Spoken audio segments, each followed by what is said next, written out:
آیا number 107 next. وَإِن يَمْسَسْكَ اللَّهُ بِضُرٍّ فَلَا كَاشِفَ لَهُ إِلَّا هُوَ.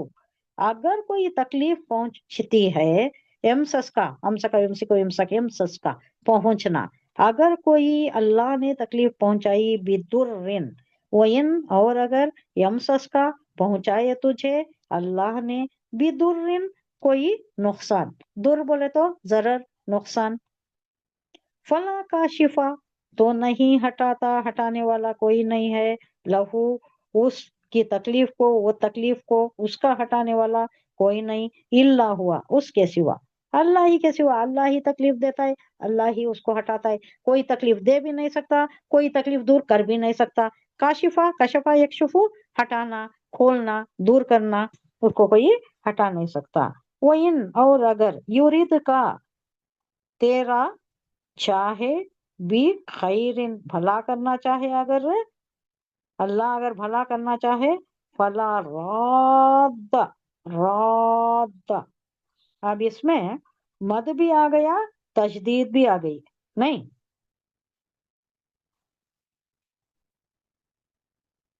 میں کئی کو بول رہی ہوں، یہ کل الان کے واسطے کوئی کہہ رہے تھے نا، اس میں شدت ہے بول کو، مد میں کیا ہوتا ہے؟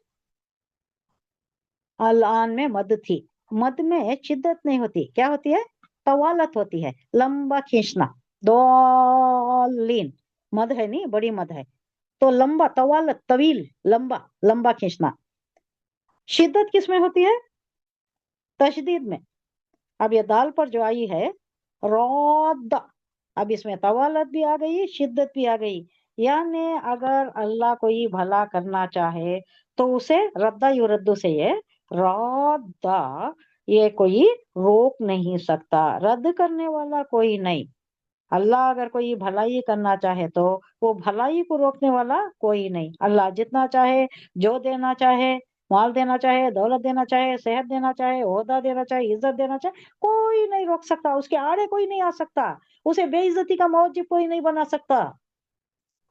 کوئی دوسری چیز میں بھی جو اللہ دینا چاہے اسے کوئی روک نہیں سکتا، اور جو نہ دینا چاہے اسے کوئی دے نہیں سکتا. اگر کوئی تکلیف اللہ پہنچائے تو اسے کوئی روک نہیں سکتا. تو اللہ ہی ہے قادر مطلق مختار کل، یہی بتانا کا مقصد ہے یہاں. فلا رادہ نہیں کوئی روکنے والا، لفضل ہی اس کے فضل کو، یصیبو وہ پہنچاتا ہے، بھی اس کو، من یشاء جسے چاہتا ہے، من عبادہ اپنے بندوں میں سے جسے چاہتا ہے اس کو پہنچاتا ہے، اس کی مرضی، جسے چاہے نواز دے، جسے چاہے نپاتلا دے، جسے چاہے بے شمار بے حساب بے انتہا دے دے، وہ اللہ کی مرضی، اسے کوئی پوچھنے والا نہیں، اسے کسی سے سینکشن لینے کا کوئی نہیں ہے. قادر مطلق ہے وہ، کل مختیار اسی کا ہے، کل اختیار اسی کا. وہ هو الغفور الرحیم، اور وہ غفور بھی ہے، بخشنے والا ہے، اور رحیم بھی ہے. اگر اس کا یہ دیکھ لیں گے روان ترجمہ کیا ہے. اگر اللہ تجھے کسی مصیبت میں ڈالے تو خود اس کے سوا کوئی نہیں جو اس مصیبت کو ٹال دے، اور اگر وہ تیرے حق میں کسی بھلائی کا ارادہ کرے تو اس کے فضل کو پھیرنے والا بھی کوئی نہیں، اس کے فضل کو الٹا کوئی نہیں کر سکتا.